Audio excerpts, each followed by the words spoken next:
चोल राज्य भारतीय इतिहास का वह स्वर्णिम अध्याय है जिसने न केवल दक्षिण भारत बल्कि संपूर्ण एशिया में भारत की संस्कृति, कला और शक्ति का परचम लहराया।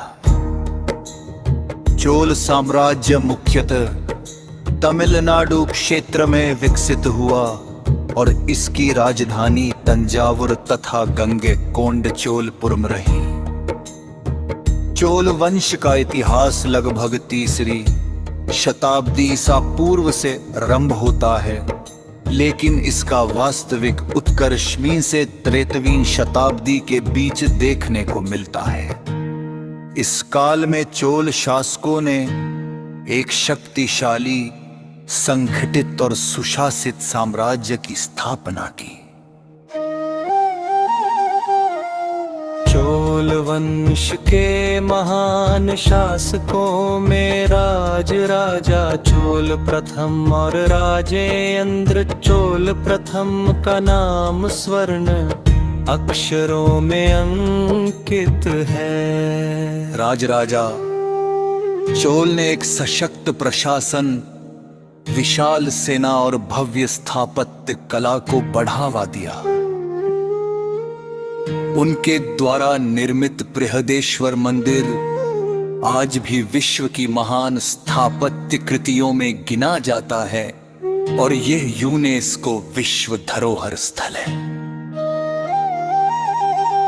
राजेंद्र चोल प्रथम ने चोल साम्राज्य की सीमाओं को भारत से बाहर तक फैलाया।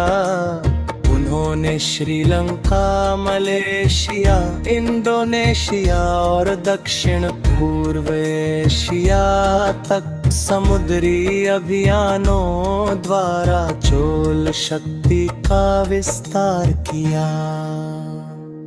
इसी कारण चोल साम्राज्य को भारत का प्रथम समुद्री साम्राज्य भी कहा जाता है।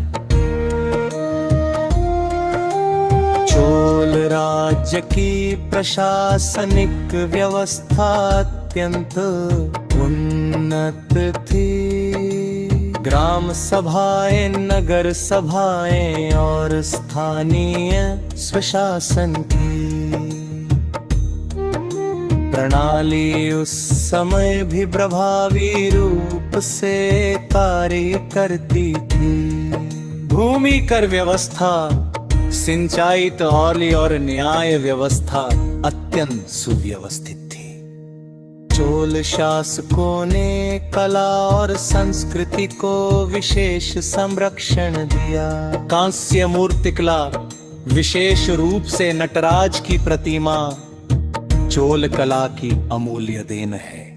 साहित्य, संगीत और नृत्य को भी राजकीय संरक्षण प्राप्त था। तमिल भाषा और साहित्य इस काल में अपने शिखर पर पहुंचे।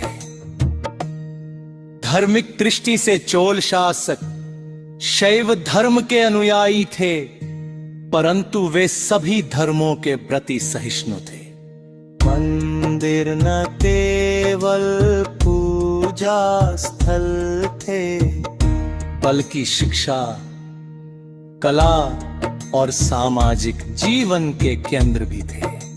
साथियों, चोल राज्य हमें ये सिखाता है कि सुशासन, सांस्कृतिक संरक्षण और दूरदर्शी नेतृत्व किसी भी राष्ट्र को महान बना सकता है।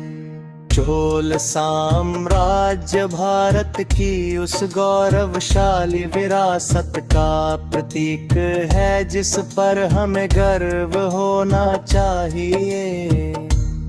अंत में मैं यही कहना चाहूंगा, चोल राज्य केवल एक साम्राज्य